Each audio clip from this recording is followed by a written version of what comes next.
de Daniel, le chapitre 10, le verset 12, pardon, le verset 19. Dans Daniel, le chapitre 10, verset 19. Nous allons lire. Puis il me dit, ne crains rien, homme bien-aimé, que la paix soit avec toi. Courage, courage.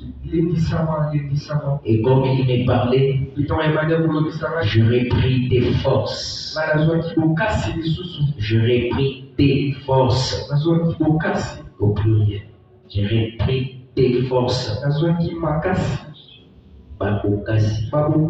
Et je dis que mon Seigneur parle car tu m'as fortifié. Alléluia. Seigneur Jésus, nous nous remettons entre tes mains ce soir. Nous avons besoin de toi, ô Dieu. Alléluia. Tu sais que dans le moment comme ça, ô Père, il n'y a que toi qui peux relever le pari. Et nous comptons sur toi passionnément. Parce que la parole d'un homme est faillible, mais ta parole apporte la vie. Seigneur, écarte l'homme du chemin, prends le contrôle, Dieu, parle aux cœurs qui sont affamés et assoiffés. Ce soir, que tu te manifestes, nous avons vraiment besoin de toi. Remplis, Seigneur, ceux qui sont vides, décharge ceux qui ont des soucis du monde. Laisse que tu puisses nous donner la vraie part de ce soir. Ainsi, nous prenons contrôle de cette salle paix. Nous anéantissons tout esprit qui est contraire à la parole de Dieu, et cela soit anéanti au nom de Jésus-Christ.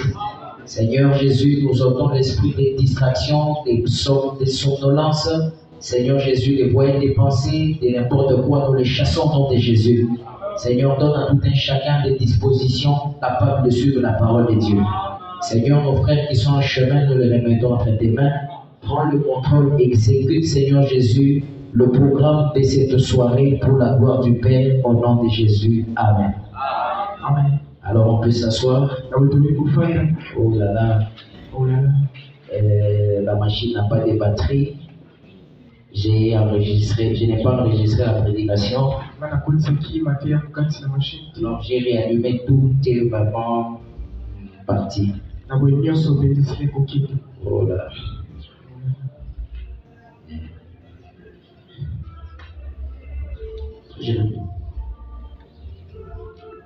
Comme ça, tu peux venir pour réallumer le son of God là, le temps que le son of God là. Alors, que le Seigneur vous bénisse. Bon, nous allons prendre encore une écriture. Cette fois-là, c'est dans le Nouveau Testament. Est-ce que vous vous sentez bien ce soir? Est-ce que vous vous sentez bien ce soir? Mais on a tout intérêt à être bien. On n'a pas intérêt à être soucieux. On a intérêt à être vraiment joyeux. Alors, heureusement, j'avais écrit aussi dans les cahiers ici parce que sinon ça va être un peu compliqué. Après, maintenant, Marc chapitre 5. Marc chapitre 5. Nous sommes dans le Nouveau Testament. Pour ceux qui ont oublié, Marc chapitre 5, verset 35 à 36. Alors nous allons lire.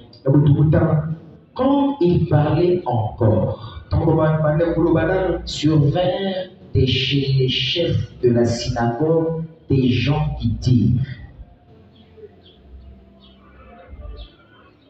Survinrent chez le chef de la synagogue les gens qui dirent. Le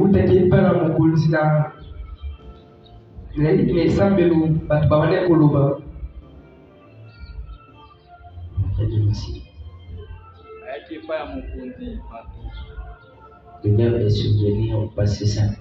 Troisième personne du pluriel. Surveille de chez le chef de la synagogue des gens qui disent ta fille est morte, pourquoi importuner davantage le maître? Mais Jésus, sans tenir compte de ces paroles, dit au chef de la synagogue, ne crains pas, vois seulement. Et Dieu ajoute des bénédictions à la lecture de sa parole. Est-ce que vous êtes dans la joie ce soir? Que Dieu bénisse tout un chacun de nous. Alors j'aimerais que vous puissiez aussi saluer quelqu'un à côté de vous. Dites-lui que Dieu vous bénisse. Et souhaitez aussi la bienvenue dans la maison de Dieu ce soir. Amen. Alors ce soir, bien-aimés, nous sommes tous éblouis par les témoignages frappants de ce que Dieu a fait avec l'homme de Dieu, le frère précieux. Vous savez que généralement, des choses comme ça n'arrivent pas trop souvent. Mais quand Dieu le fait, c'est-à-dire que quelque part, il y avait une foi qui était en travail. Et je vous demanderai si on peut acclamer le Seigneur Jésus-Christ pour ces grands témoignages. Ça nous réconforte et ça booste encore certains parmi nous de surélever encore notre foi. Amen. Alors ce soir, je voulais qu'on puisse parler sur un petit sujet. Bon, c'est pas un petit sujet, mais je vais prendre juste une petite phase. Je vais parler sur le mystère des atmosphères. Je vais parler sur le mystère des atmosphères. S'il n'y a pas encore les prêts. Alors, je vous avais promis que je parlerai de ça. Et ça serait après ces grands enseignements. On a stoppé un peu parce qu'on n'a pas fini sur la loi de devenir. Mais j'aimerais qu'on puisse parler des atmosphères. Vous allez voir que ça sera un peu la continuité de ce que nous étions en train d'apprendre. Alors, ce que vous devez savoir, c'est que les atmosphères, c'est très important pour la vie d'un homme, pour la vie d'un chrétien, les atmosphères. Mais avant que je puisse commencer, j'étais quand même curieux, tenté de poser la question dans la salle. Est-ce que quelqu'un peut me dire ce qu'il comprend des atmosphères? Quand on parle des atmosphères, l'atmosphère stipule quoi en fait? Quelqu'un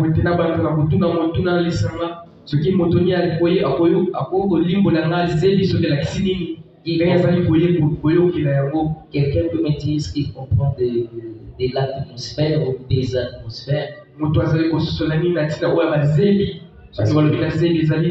Parce que c'est un petit enseignement.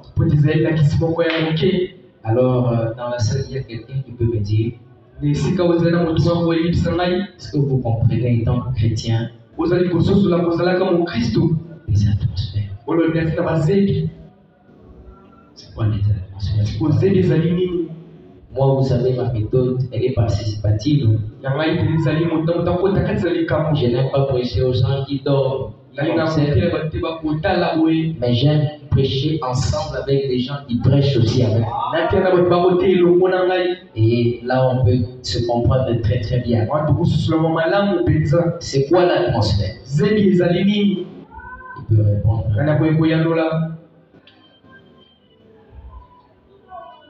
Les autres ont la réponse, mais ils ont honte. On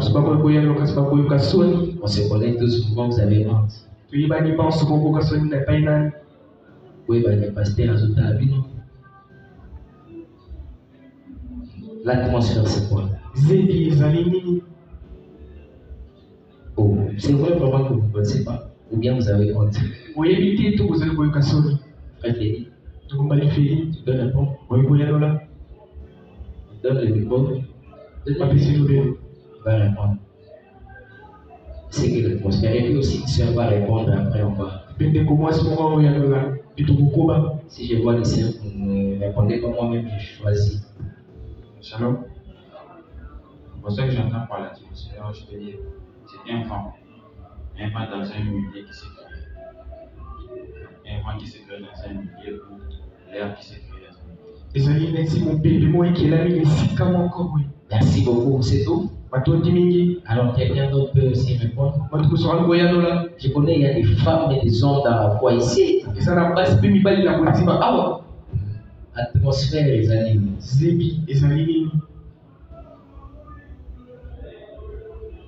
Pas sur eux.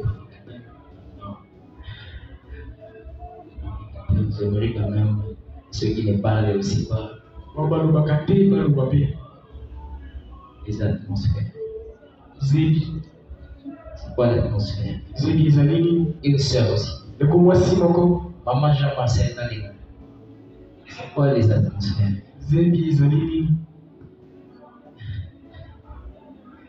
On va le dire.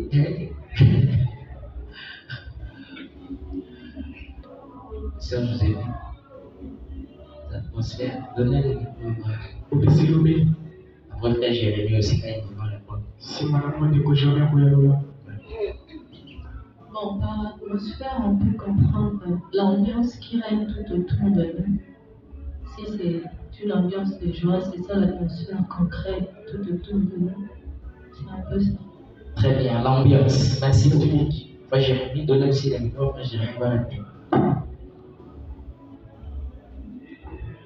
Selon moi, je comprends que c'est un climat qui se crée sous une certaine consécration, une certaine attitude, une personne peut créer ce climat. Très bien, merci beaucoup pour vos réponses. Des très bonnes réponses que vous avez données. Alors, regardez ici dans cette prédication persévérer. Persévérer. Le 5 mars 1964.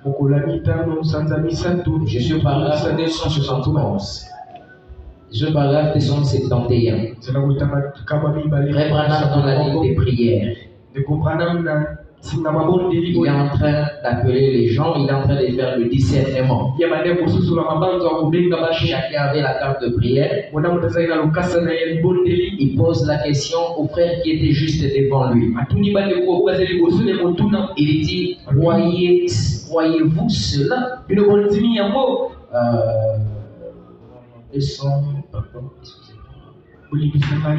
271, oui.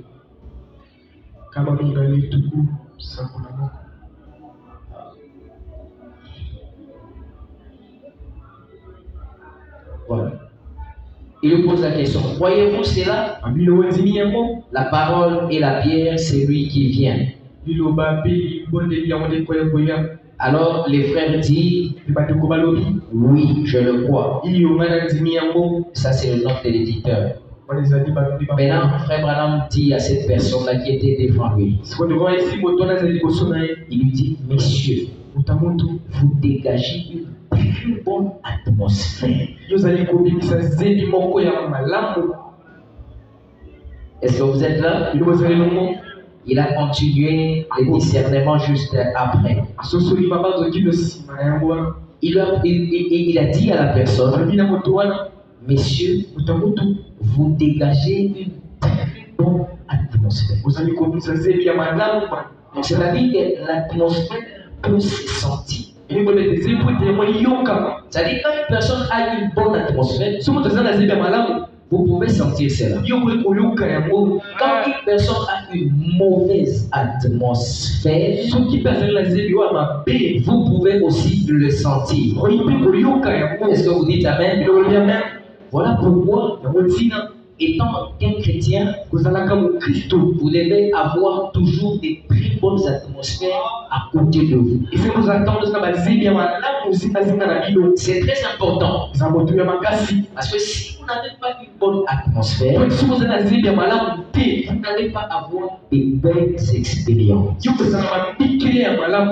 Est-ce que vous êtes là? Je monte un peu dans Jean chapitre 1er, verset 47. Jésus, voyant venir à lui Nathanaël, dit de lui, voici vraiment un Israélite dans lequel il n'y a point de faux. Jésus voyant, quand ces messieurs Nathanaël s'approchaient, directement il a dit, voici un Israélite dans lequel il n'y a pas de faux.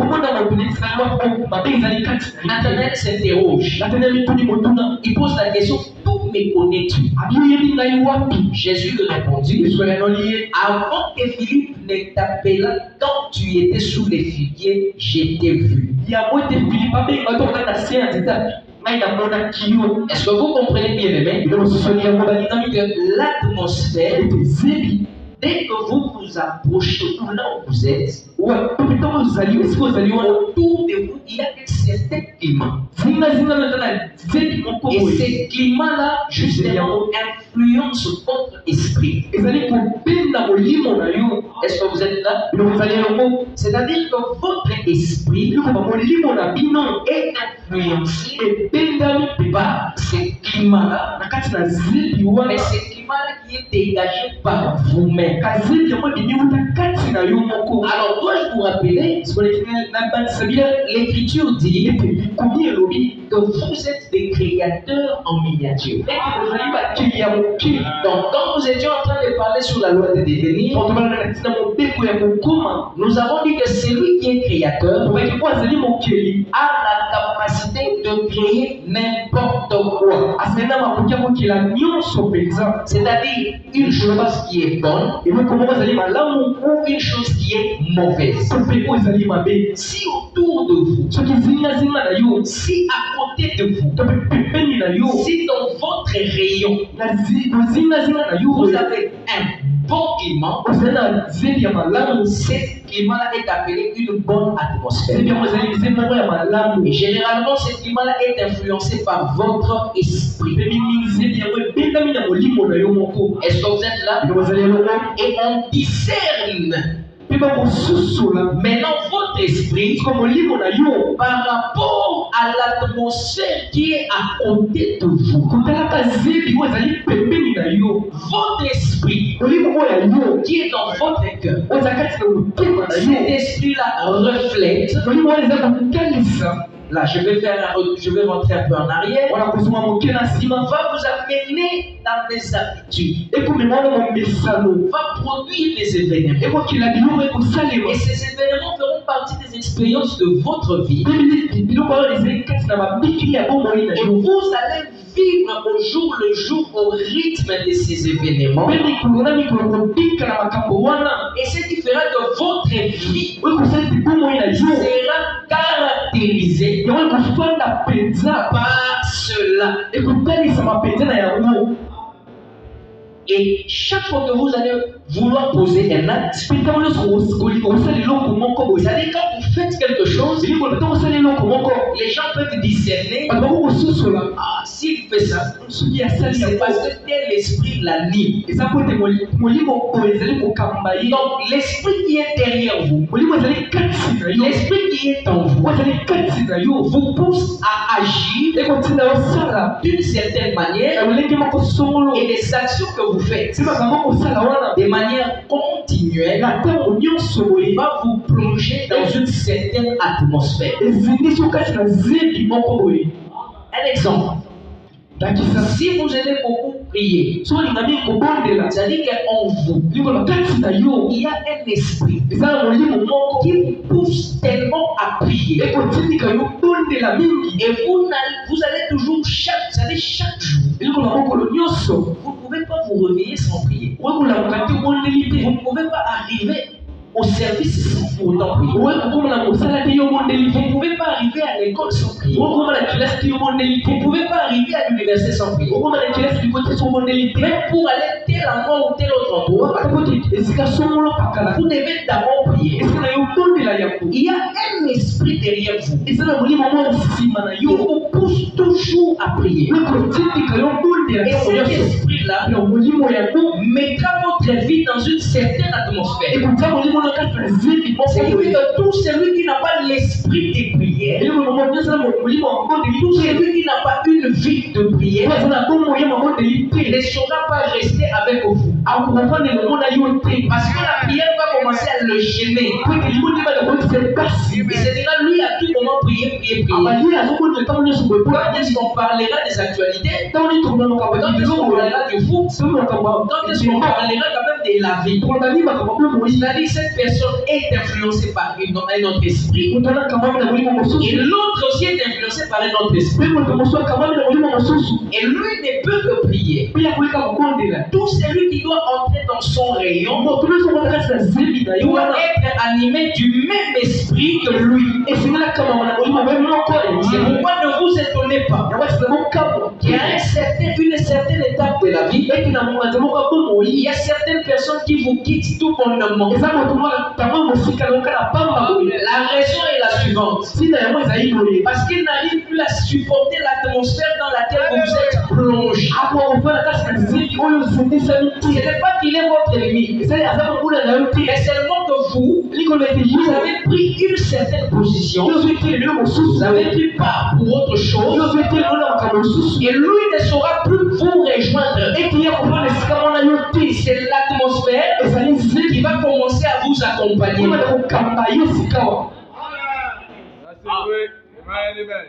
Bon, je vais lire dans Luc, chapitre 9, verset 49.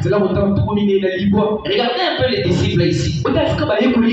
Jean prit la parole. Je suis Luc, chapitre 9, verset 49 au verset 56. Mais je vais sauter. Jean prit la parole et dit, Maître, nous avons vu un homme qui chasse des démons en ton nom. Et nous l'en avons empêché parce qu'il ne nous suit pas. Écoutez la réponse de Jésus. Jésus lui dit, ne l'empêchez pas. Lui répondit Jésus, car qui n'est pas contre nous et pour nous. Est-ce que vous êtes là? Je saute. J'arrive jusqu'au verset 54. Les disciples Jacques et Jean, voyant cela, dit, Seigneur, mais tu que nous commandions que le feu descende du ciel et les consume. Jésus se tourna vers eux et les réprimanda, disant ceci, vous ne savez pas de quel esprit vous êtes animés. C'est pourquoi le pasteur dit toujours ici que nous n'avons pas le temps de faire des prières comme les pentecôtistes, d'envoyer les feux aux autres. Parce que vous ne savez pas quel esprit qui vous ennuie en faisant cela. 56. Car le Fils de l'homme est venu non pour perdre les âmes, les âmes des hommes, mais pour les sauver. Devant chaque acte qu'une personne pose, il faut toujours discerner quel est l'esprit qui influence ce qu'il fait. Vous devez avoir le discernement. Parce que frère Madame dit ceci, que votre esprit caractérise votre état d'âme. Et votre âme caractérise l'atmosphère autour de vous. Est-ce que vous voyez cela? L'atmosphère caractérise, l'âme ou votre état d'âme caractérise l'atmosphère qui est autour de vous. Bon, je vais prendre d'abord la prédication, le Messie. Avant de passer un peu à autre chose, je vais d'abord essayer de poser cette petite base. Prenons le Messie. Chez le 17 janvier 1961. Je suis ici au paragraphe 38. Est-ce que vous êtes ensemble avec moi? Avez-vous déjà pensé à cela? Laissez-moi juste vous demander quelque chose. Laissez-moi vous demander quelque chose. Regardez-moi une minute. Voici ma main. Voici mon doigt. Voici mon orteil. Voici mon nez. Mais qui suis-je? Ça, ce n'est pas moi. C'est quelque chose qui m'appartient. Les pieds, les yeux, les orteils, tout ça.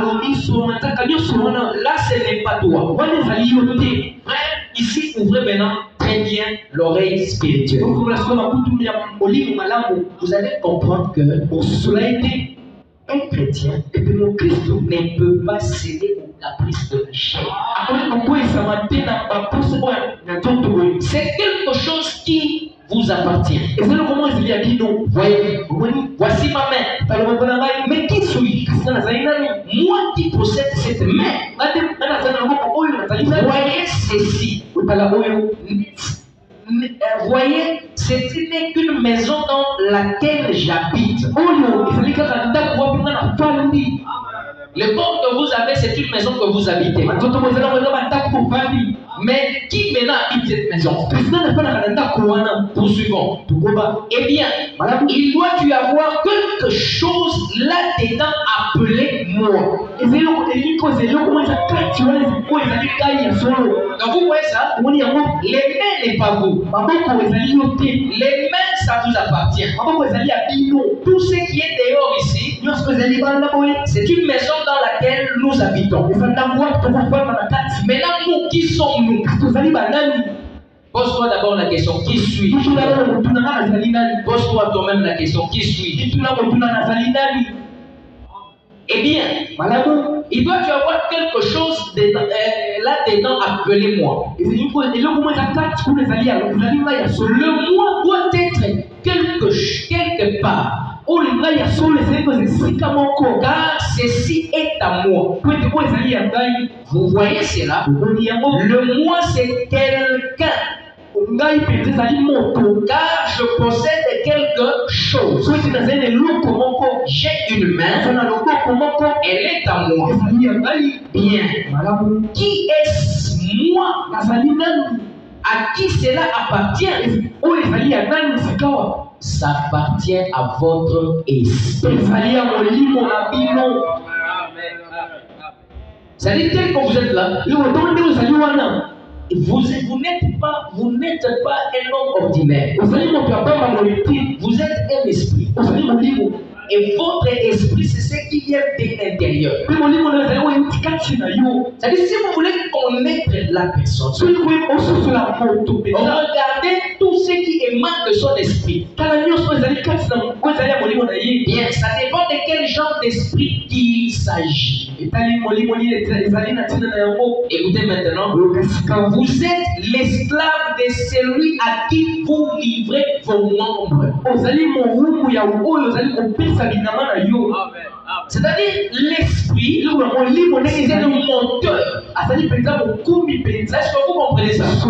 C'est par lui que vient la puissance. C'est par lui que viennent les émotions. C'est par lui que viennent les sentiments. C'est par lui que vient tout ce que nous faisons. C'est-à-dire l'esprit, c'est ça, vous. Je ne sais pas si vous comprenez ça. C'est pourquoi vous ne prestigez pas à vous considérer sur toutes les apparences extérieures. Si vous voulez avoir la qualité d'une bonne personne, si vous voulez dire qu'en tout cas ce frère c'est un bon frère, qu'est-ce qui vous fait dire ça? Il peut peut-être avoir un défaut dans la jambe. Il peut peut-être être un borgne. Il peut avoir seulement un seul œil. Il peut avoir un défaut corporel. Ce n'est pas ça qui fait d'être une mauvaise personne. La meilleure personne, c'est dans son esprit. C'est ce qui me pousse à dire que le frère Chief La Parole est un bon frère. C'est par rapport à l'esprit qui l'anime. Alors maintenant, toi tu appelles les gens bons par rapport à quoi? Parce qu'il te donne 500 francs, parce qu'il t'aide financièrement, parce qu'il est tout ça à côté de toi tous les jours. Il faut et archico. La bonne personne, c'est celui qui est toujours animé d'un bon esprit. Et la mauvaise personne, c'est celui qui est animé d'un mauvais esprit. Ah oui frère, et si tu remarques dans ta vie que tout ce que tu fais, tout le monde est contre ça, sache que tu n'as pas un bon esprit. Parce que tout le monde ne peut pas être mauvais et toi tu es seulement bon. Non. Ils vont te poser la question, mais comment tout le monde n'apprécie pas ce que j'ai fait? Vous savez pourquoi? Parce qu'il y a d'autres personnes qui vous aimez seulement être avec lui. Frère, il ne vous donne pas l'argent. Il ne vous donne rien. Mais justement, vous voulez toujours être en compagnie de ces personnes. Parce qu'il dégage une très bonne atmosphère. Et cette atmosphère vient d'une source. C'est-à-dire que cette source-là s'appelle un esprit bon. C'est-à-dire un bon esprit fait sortir une bonne atmosphère. Un mauvais esprit, dans sa source sort aussi une mauvaise atmosphère. C'est quoi une autre personne? Il peut faire semblant d'être bien avec les gens. Donner aussi la bonne impression. Mais les gens vont toujours le fuir. Parce qu'autour de lui, il n'y a pas une bonne atmosphère. C'est-à-dire son esprit n'est pas bon. Et si votre esprit n'est pas bon, vous ne pouvez pas accéder aux promesses de Dieu. Vous n'avez pas une bonne disposition. Parce que l'esprit de Dieu attire seulement les choses de Dieu. L'esprit de Dieu ne peut pas vous attirer dans de mauvaises choses. Non. Impossible. Voilà pourquoi il y avait un monsieur dans la Bible. Je vais encore retourner dans la Bible. Qui était animé de mauvais esprits. Et quand il était animé de mauvais esprits, il était agité et tourmenté. Mais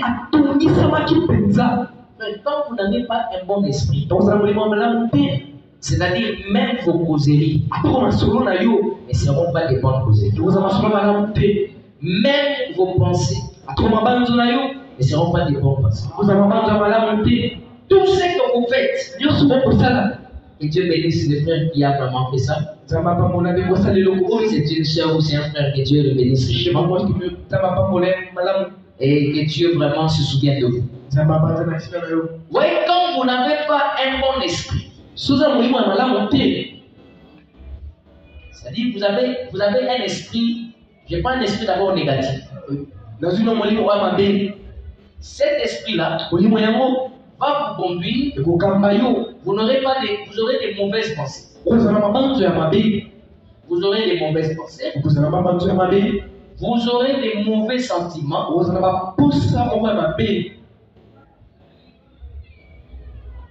Vous allez avoir un dégoût pour la parole de Dieu.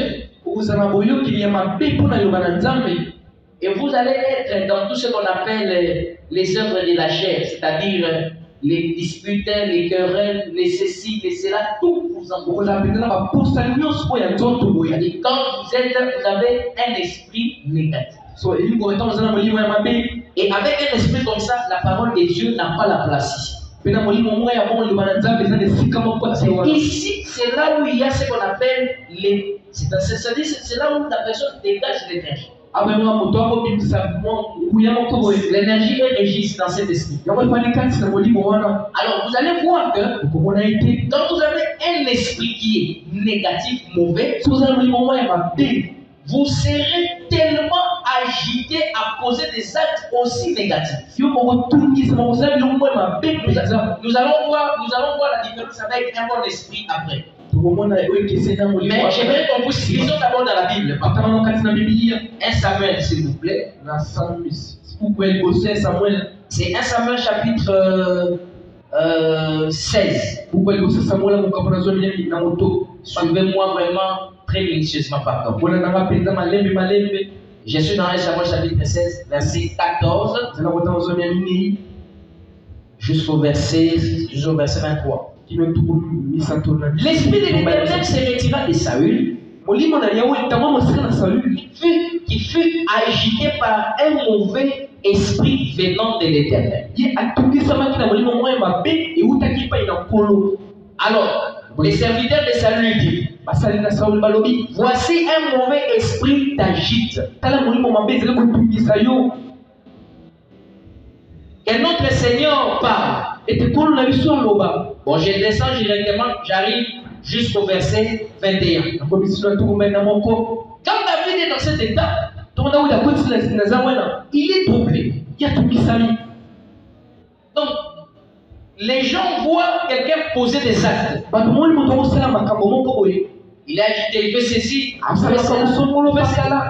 mais pourquoi cette personne agit comme ça? Non, ce n'est pas lui. C'est son esprit. C'est son esprit qui est troublé. C'est-à-dire son esprit ne peut pas l'aider à poser des bons actes. Maintenant,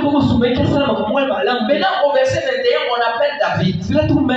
On dit, écoute, il y a un jeune garçon qui a une très bonne atmosphère.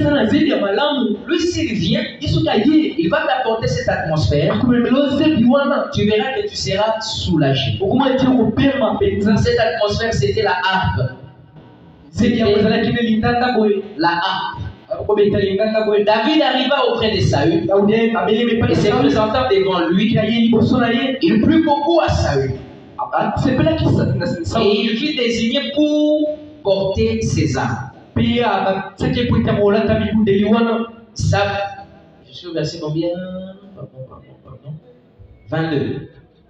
Jusqu'au verset 23, j'ai dit. Et je viens directement au verset 23. Et lorsque l'Esprit de Dieu était sur Saül, David prenait la harpe et jouait de sa main. Ainsi Saül y respirait alors plus à l'aise et se trouvait soulagé, et les mauvais esprits se retiraient de lui. C'est-à-dire il y a des choses qui font fruit des mauvais esprits. Parce que frère, aussi longtemps que vous serez animé d'un mauvais esprit, autour de vous, vous allez toujours avoir une très mauvaise atmosphère. Alors maintenant que chacun essaie de se regarder, est-ce qu'autour de lui, j'ai une bonne atmosphère? Parce que si tu as une bonne atmosphère, tout ce que tu feras sera positif. Tout ce que tu feras sera succès. Tout ce que tu feras sera réussi. Quand on parle du succès, on parle de la réussite, on parle de l'élévation, on parle de la promotion, on parle de la richesse, on parle de la bénédiction. tout ça est une conséquence d'un esprit qui est berné dans une bonne atmosphère. C'est impossible que vous puissiez accéder dans une bénédiction de Dieu tout en étant dans une mauvaise atmosphère.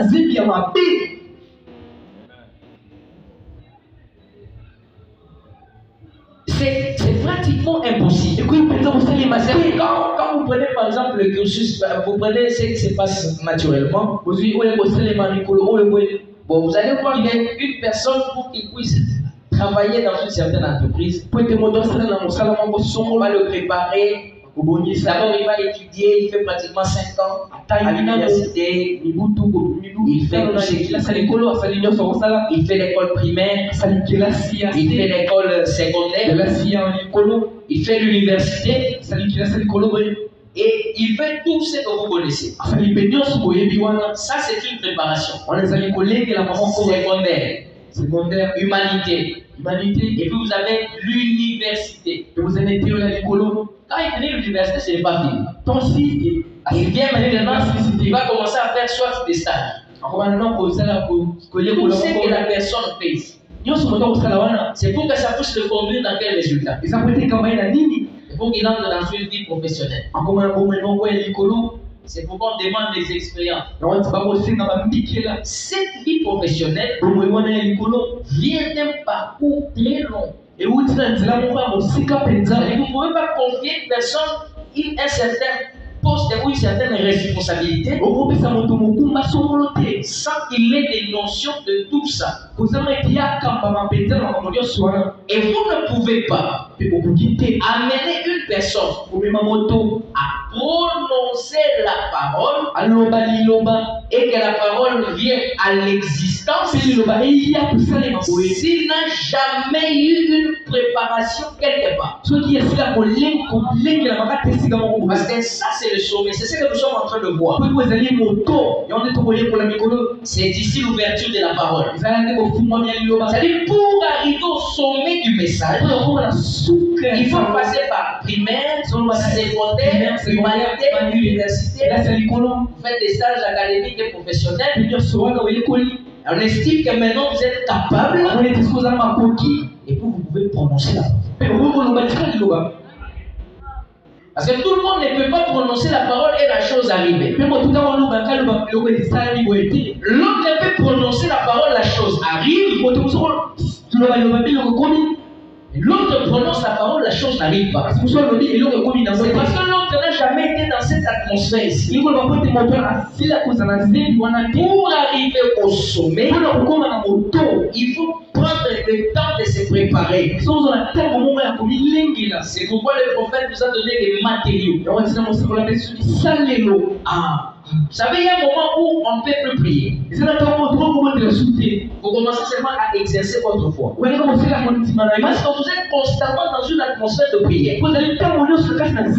C'est qui fait que quand vous dites Seigneur, je ne veux pas m'agiter. Je veux seulement que ce qui a été perdu là, que je puisse retrouver ça. C'est-à-dire l'atmosphère dans laquelle vous êtes vous conditionne dans une certaine position et donne une certaine réflexion à vos pensées. Ce qui fait que vous ne pouvez jamais accepter le nom du diable. C'est-à-dire que le mot négatif n'existera plus dans votre esprit. Je n'aurai pas d'argent, je ne sais pas si ça va marcher, je ne sais pas si ça va réussir, je ne sais pas s'il va accepter. Dans votre esprit, ça n'existera plus. Vous, il y aura de positif. Vous devez avoir une préparation des gens qui étaient dans l'atmosphère positive. Je ne sais pas si vous comprenez. Prenez par exemple une famille qui est très méchante. Vous allez méchante, qui est méchante. Qui répond tous les gens mauvais. Quand cette femme-là est grosse, le premier mois, le deuxième, le troisième, le quatrième, quand il arrive au 9e mois, avant qu'il ne puisse mettre au monde, et cette femme-là va adopter une attitude de tendresse. Elle ne sera plus colérique. Pendant cette période-là, elle ne pourra plus être agitée. C'est-à-dire qu'elle doit être gentille avec tout le monde. Dans la plupart des cas.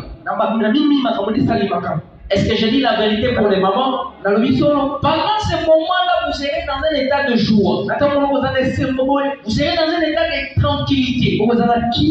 Si quelqu'un veut vous offenser, ah non, non, non. Si quelqu'un veut vous suspecter, ah non, non. C'est-à-dire, vous en vous. Mais madame dit, qu'est-ce qui s'est passé? Parce que vous êtes prêts à donner une vie. Et cette vie qui est à l'intérieur, c'est une vie qui est sacrée. C'est une vie qui ne connaît pas de péché. C'est une vie qui ne connaît pas de mal. Et elle influence votre atmosphère. C'est-à-dire c'est ce bébé-là qui est à l'intérieur. C'est ce petit ange qui est à l'intérieur qui doit vous influencer. Si vous regardez quand l'enfant va sortir, quelques temps après, il peut reprendre ses mauvaises habitudes. C'est quoi? C'est parce que les moments où il veut poser, elle veut poser cette acte, cet enfant-là doit venir sous une très bonne atmosphère. C'est un exemple normal même pour les œufs que vous avez, les poussins, ainsi de suite. Enfin, les œufs que vous voyez, si vous prenez cet œuf-là, si vous mettez ça dans n'importe quelle chaleur, vous allez voir que cet œuf-là va éclore. Parce que l'œuf, pour qu'il puisse éclore, il a juste besoin de la chaleur de cette atmosphère. Et quand vous maintenez cette pression de la chaleur,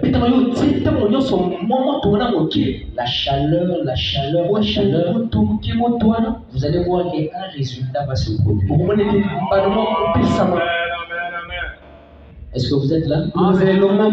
Donc c'est le problème de maintenir la chaleur. C'est le problème d'exercer votre esprit. Et c'est le problème de maintenir la chaleur. Alors maintenant, je vais d'abord définir l'atmosphère selon le prophète. Avant que je rentre dans l'exemple là que je suis en train de. L'atmosphère, c'est je suis dans toujours le Messie, la même prédication. C'est une ambiance qui règne dans un certain espace. La réponse qu'elle est bien aimée avait donnée. Qui règne dans un certain espace, qui règne dans un certain lieu, c'est une influence qui est créée par un esprit présent dans un lieu ou dans une personne. Cet esprit-là, créé dans un lieu ou dans une personne.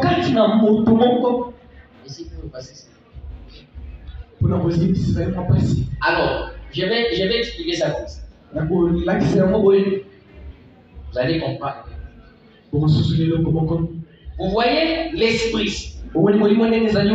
L'esprit, c'est comme la source. De cet esprit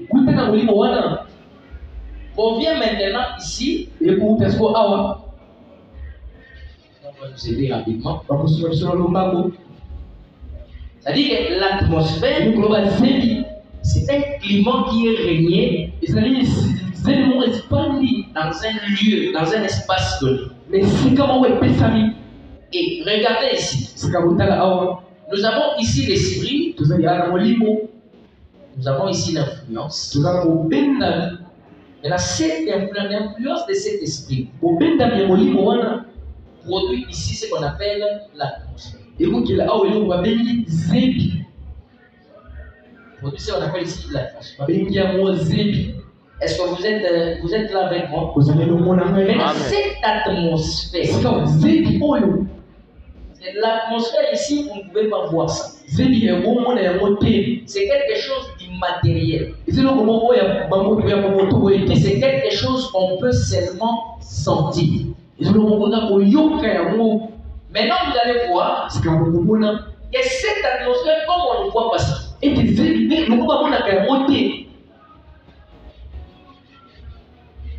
parce que là-bas, c'est l'esprit. Tout ce qu'on fait là-bas, c'est l'esprit. L'influence, c'est encore l'esprit. L'atmosphère, c'est encore l'esprit. Maintenant que ça se manifeste, que ça puisse se matérialiser, ça va se produire en des résultats.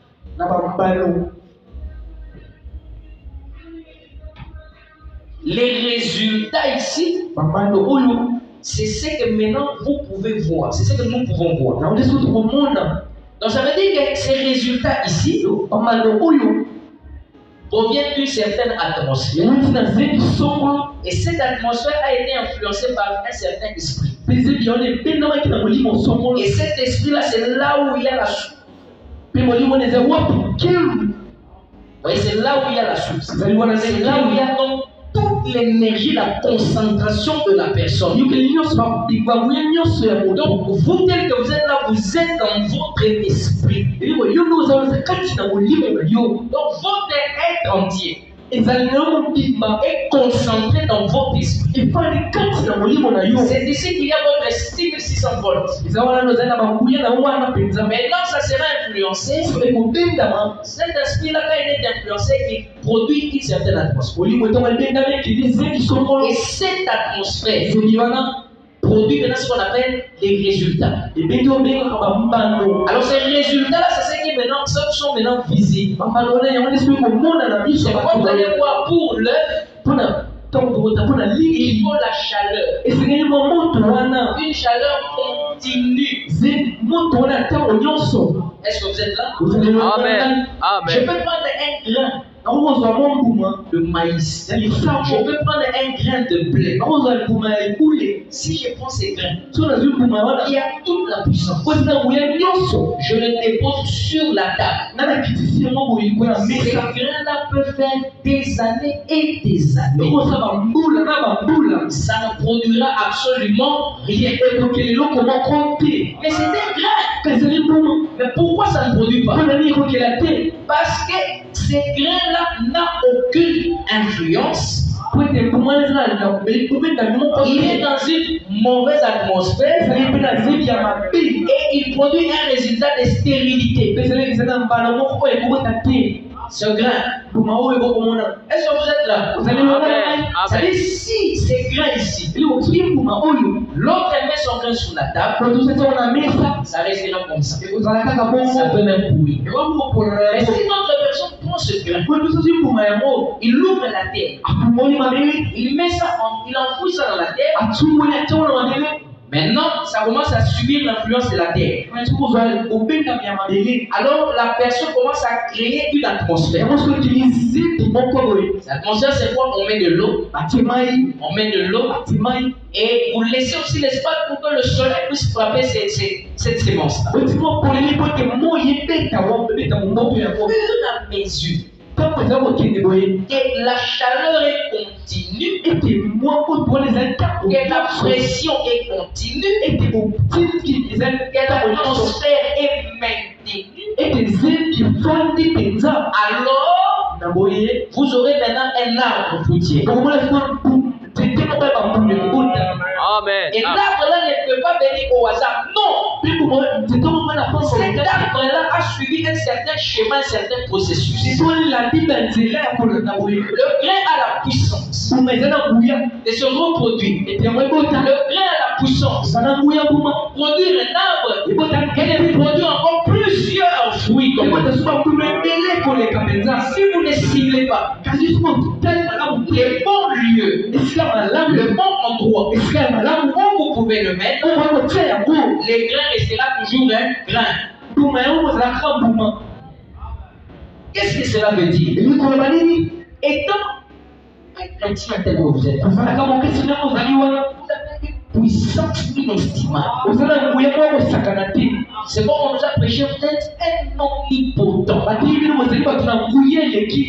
Vous avez la puissance créatrice. Ne vous sous-estimez pas quand vous vous voyez comme ça. Vous êtes un homme ultra puissant. Ma soeur, si tu es un être ultra puissant, si seulement tu peux savoir les choses qui se passent dans le monde invisible, c'est que tu ne vois pas. Comment les démons ont peur de toi. Alors qu'est-ce qui se passe? C'est quelqu'un qui est ultra puissant, n'aime pas prier, n'aime pas se consacrer, n'aime pas méditer, n'aime pas aller au culte, n'aime pas les affaires de Dieu.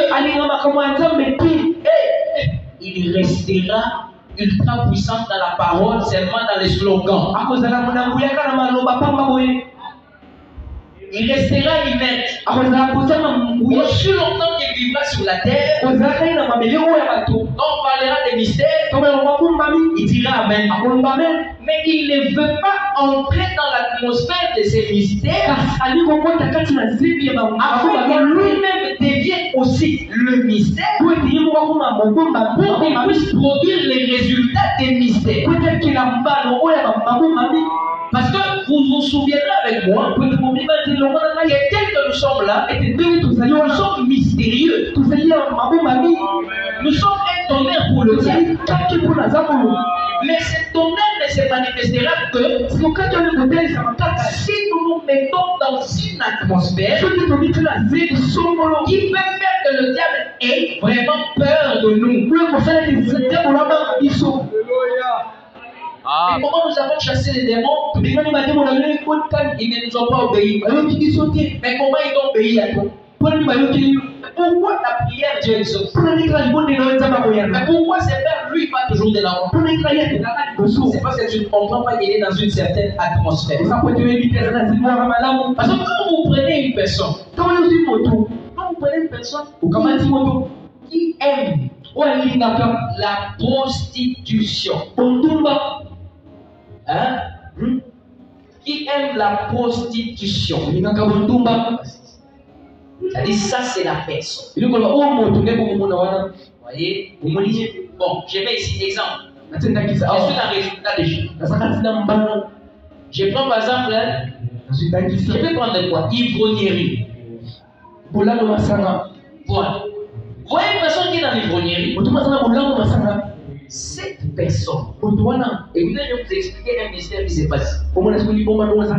Cette personne n'est pas, ce n'est pas la bouche, ce n'est pas la bouche qui le pousse à boire. C'est un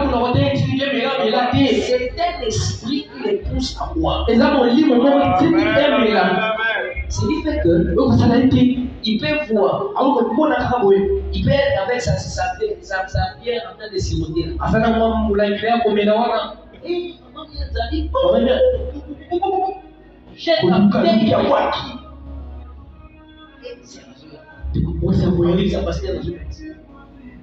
Qu'est-ce qui se passe? Il a pris les résultats de ce moment. Il a effacé. Mais l'esprit est demeure. Quand demain, maman Mianza ne sera pas là, il va encore tout vraiment acheter notre. Il achète encore, il va boire encore. Il voit notre frère, il va l'acheter. C'est-à-dire l'esprit de l'ivrognerie, c'est ici, c'est dans son cœur. Tant que vous n'enlevez pas cet esprit, même si vous lui ravissez autant de bouteilles, il aura toujours l'envie de boire.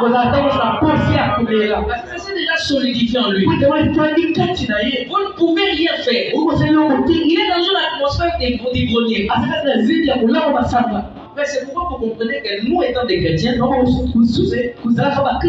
partons pas dans des bars, nous ne partons pas dans les cabarets, nous ne partons pas dans les boîtes de nuit. Pourquoi? Parce que là, il y a une autre atmosphère qui règne là. Et cette atmosphère-là emporte tout celui qui est là. L'atmosphère est une puissance. C'est qui fait que vous savez que l'atmosphère est une puissance. C'est quand vous allez dans un lieu de fête. On va vous contraindre à être joyeux. Parce que l'atmosphère qui est là, c'est l'atmosphère de joie. Quand vous n'êtes pas joyeux, on va vous trouver suspect. Même si vous n'avez pas envie d'être dans la joie, l'atmosphère là a une puissance de vous contraindre que vous devez être dans la joie. Si vous allez dans un lieu de paix, si vous arrivez là-bas, vous commencez à faire des bruits, vous chantez, vous rigoler, tout le monde va vous voir que vous êtes un sorcier.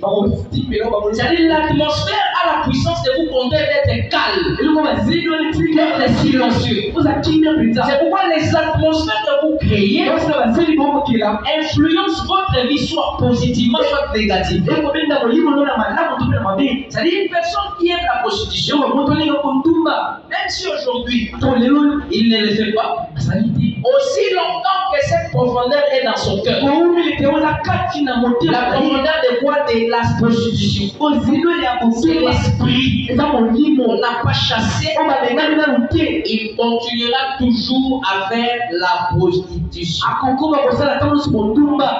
Amen. Amen. Alors, le problème maintenant, c'est quoi? Il faut apporter un bon remède. C'est aider la personne à avoir un autre esprit. Enlevez cet esprit-là, vous verrez que la personne ne vivra plus. Parce que l'esprit qui lui influence, c'est ce qui le pousse à boire. C'est pourquoi ne condamnez pas les gens, il faut prier pour eux. Amenez-les à comprendre que ce qu'ils font, ce n'est pas bon. Et que Dieu puisse renouveler leur esprit. C'est à ce moment-là que vous allez voir, que vous aurez. Donc j'étais très loin. J'étais dans les péchés. Donc frère, vous savez que Dieu est tellement merveilleux. Dieu est très bon, il est amour. C'est quoi que madame dit? Beaucoup de gens disent que non, j'ai cherché Dieu. Non, c'est Dieu qui nous a cherché. Amen. Vous étiez dans le monde avec n'importe quel esprit. Mais Dieu vous a cherché. C'est pas quand vous voyez une personne agir d'une certaine manière, il est toujours joyeux, toujours victorieux. Il ne connaît jamais d'échec. C'est parce que derrière lui, il y a un dynamo, une puissance qui le conduit à vivre une vie heureuse. Une vie épanouie. Une vie réussie. Si tu ne vis pas des bonnes choses, c'est parce que tout simplement l'esprit qui t'anime n'est pas bon. Parce que l'esprit là, c'est là où il y a tout de l'ombre. Cet esprit est conduit soit par Dieu et conduit soit par le diable. Et il faut maintenant faire très attention aux choses que vous faites, aux choses que vous dites. Parce que l'acte que vous pouvez poser aujourd'hui peut devenir vos habitudes de tout le jour. Et ce qui fera que vous ne pouvez plus vous en passer. Comment j'ai pris? Non, le problème, c'est que les jours que tu as posé cet acte-là, ne sais pas qu'il y a une puissance. Ça n'est pas de choses. C'est l'exemple que je vous avais donné. Vous arrivez dans la maison comme ça, vous cherchez quelque chose, vous ne trouvez pas. Maintenant, le diable vous embrouille. Il dit non, ta femme là, tu vois, il est quoi? Et tu commences à parler d'abord. Ta femme aussi, le diable l'inspire aussi, commence à parler. Vous échangez. Vous commencez à faire pas échanger, mais faire des échanges de paroles. C'est pourquoi il faut comprendre les stratégies de Satan. Quand vous voyez déjà que la lune aussi, quand nous commençons à partir, n'est pas bon. Évitez. Si même tu peux perdre la raison, vers la raison. Parce que quand tu vas vouloir montrer que tu as raison, ton mari aussi voudra voir que tu as raison. Vous commencez avec des échanges de paroles. Échanges de paroles. Pendant que vous faites des échanges de paroles, vous êtes en train de créer des énergies. Et quand vous créez ces énergies, ce sont des vapeurs. C'est-à-dire qu'en vous, vous faites dégager des vapeurs qui sont en vous. Et ces vapeurs-là vont alimenter tous ces lieux. Et ces lieux-là seront caractérisés. Ces lieux-là vont avoir une certaine atmosphère. Que si vous êtes disputé dans la chambre, la chambre ne sera pas bonne pour l'un soit pour l'autre. Si c'était au salon, l'autre ne voudra plus trop rester là-bas au salon. Pourquoi? Parce qu'il y a une très mauvaise atmosphère qui a été créée un certain jour. Quand tu veux me montrer c'est toi qui connais la parole, tu vas me dire que c'est toi qui es chrétien. Est-ce que tu n'as pas les dire que c'est quoi? Attention, tu débordes de trop. Moi je suis l'homme. C'est la soumission. Mais la soumission n'est pas dans ça. Les vapeurs sortent. Vous remplissez votre pièce avec des atmosphères. Les atmosphères. Vous pouvez aller en prix pour vous chez le pasteur. Alors, le pasteur prier pour nous. Mais aussi longtemps que la dynamo qui est dans cette chambre-là n'est pas évacuée. Quand vous allez entrer là-bas, cette atmosphère encore revient. C'est pourquoi le problème, c'est la source. Mais ce n'est pas quelque chose de faux. Parce qu'à partir de ces petits mensonges, vous risquez de devenir un grand menteur dans la vie. N'entrez pas dans les vérités. N'entrez pas dans des choses inutiles. Parce qu'à travers ces choses-là, vous risquez d'être un escroc, un voyou, un arnaqueur, un enfoiré, un aventurier. À cause d'un ami que vous contractez, cet ami-là peut vous en coûter toute votre vie. Après, à la fin, maman, quand j'étais à l'école, en deuxième primaire, en deuxième si vous voilà, c'est les amis. Vous voyez ça? Tout ça, c'est quoi? Ce sont les amis. Et vous ne savez pas les choses que vous dites, parce que je rappelle que la parole a une puissance. C'est pourquoi ne soyez jamais négatifs. Non. Ne soyez jamais négatifs. Rapidement, 19h. C'est le qui?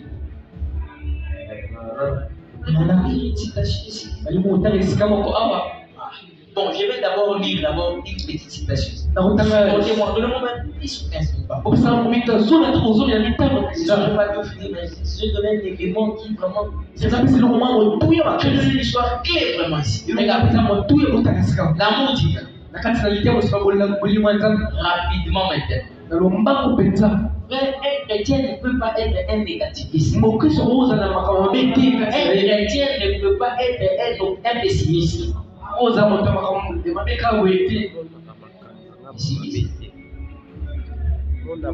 Pessimiste, c'est celui qui ne voit que le négatif. Ah, il s'est battu, ah oui, il un chrétien n'est pas comme ça. Bon, l'amour divin, Jean le 26. août 1956. Déjà passé toutes ces choses-ci.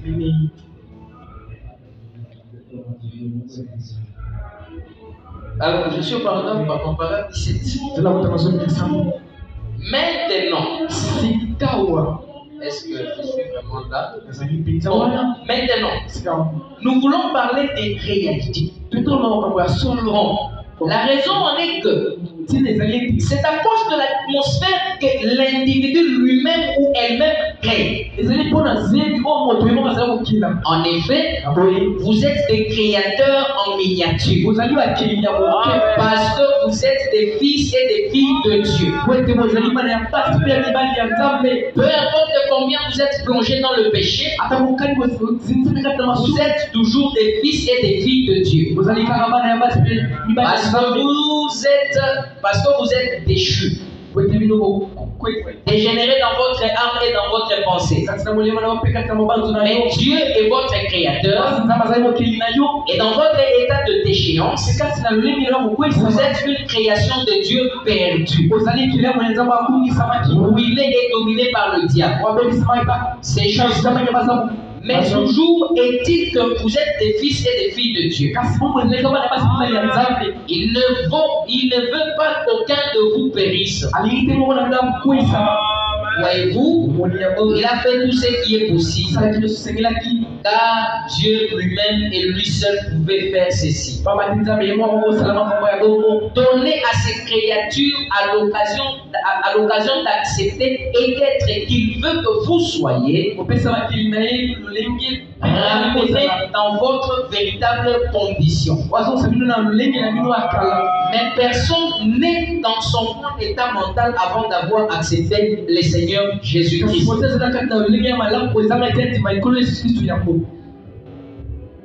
Alors, ce que je voulais ressortir ici, au 17e verset, le message dit ceci. En effet, vous êtes des créateurs en miniature, parce que vous êtes des fils et des filles de Dieu. Des créateurs en miniature. Donc, ça dit que vous pouvez créer. Vous pouvez créer. Donc, ce que vous dites,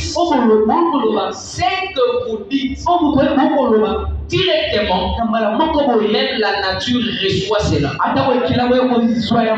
La nature reçoit cela.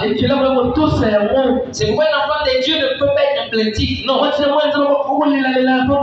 Je pense que ça ne marchera pas. Vu ça, c'est non, c'est faux. Je continue à croire. Et ce domaine que nous sommes en train de parler ici, c'est un domaine des gens d'abord qui exercent leur foi. Des gens qui ont la foi et qui croient qu'ils ne peuvent jamais échouer. Si toi tu penses qu'il y a certaines choses que tu peux faire et les autres que tu ne pourras pas, ça te concerne. Mais moi je sais qu'un enfant de Dieu, il peut tout créer. Je dis tout créer. Ça dépend de l'atmosphère dans laquelle vous vous retrouvez. Écoutez ce que Job dit. Job chapitre 3 verset 25. Je vous ai déjà parlé de cette loi de karma. La Bible dit que ce que je crains, c'est ce qui m'arrive. Et ce que je redoute, c'est-à-dire ce que je redoute, c'est ce qui m'atteint. Est-ce que vous avez compris ça? Ce que je crains, ce qui m'arrive.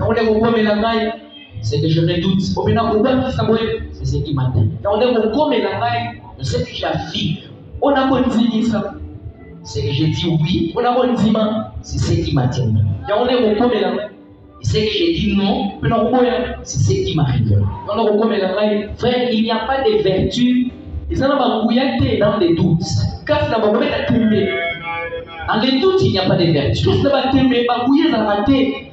Même quand vous êtes malade, même quand vous avez n'importe quelle situation, même quand vous êtes dans n'importe quel état,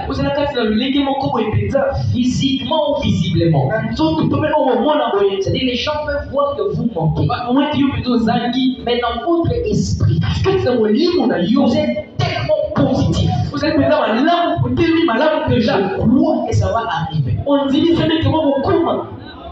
vous voyez qu'une personne qui n'a pas encore telle ou telle autre chose,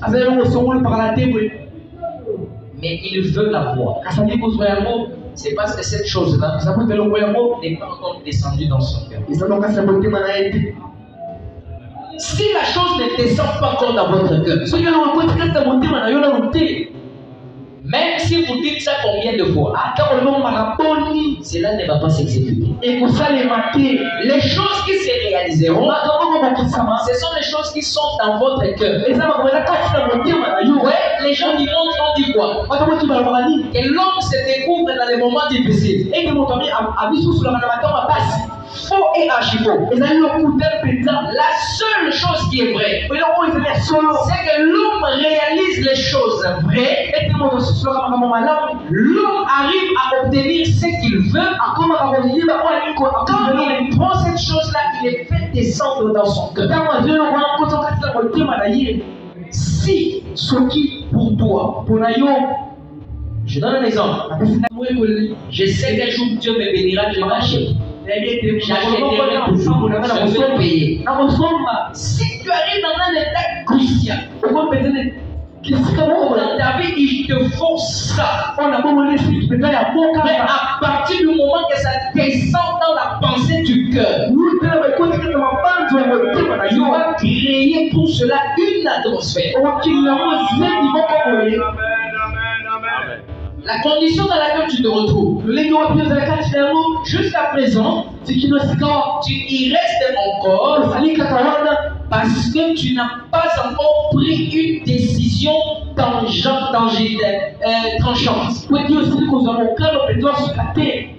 C'est le jour que tu vas dire que je mets fin à cette vie. Frère, ici, ce n'est pas question de l'espérance. Ici, je suis en train de parler du domaine de la foi.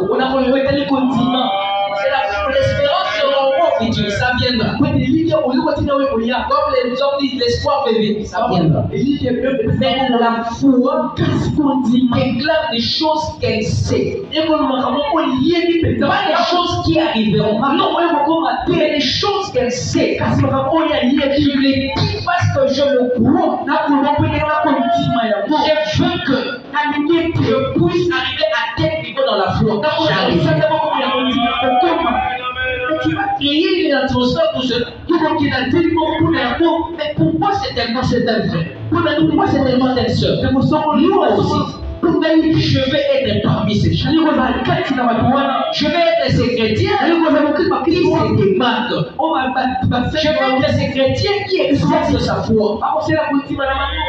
Si tu veux obtenir quelque chose, ça relève d'abord du domaine de la foi.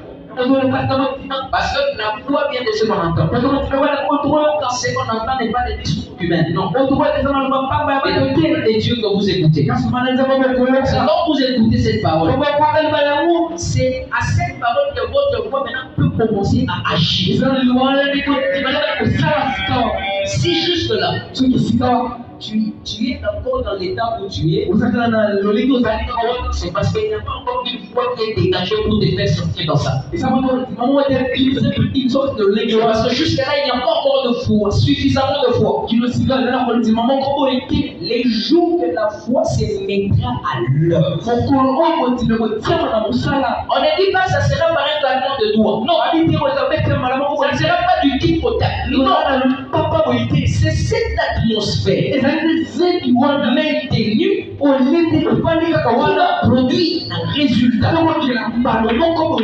Comment vous pouvez expliquer qu'Abraham avait cru à la parole et l'enfant est venu, le fils est venu? C'est parce qu'Abraham, au jour le jour, il partait et il rentrait avec un résultat de cette foi. Quand il part, il achète une couche. Il dit à sa femme que ça, c'est pour l'enfant qui naîtra. Il a fait ce processus pendant pratiquement 25 ans. Parce que la chose était descendue dans son cœur. Abraham, dont est père dans la foi. Et nous sommes la postérité royale d'Abraham.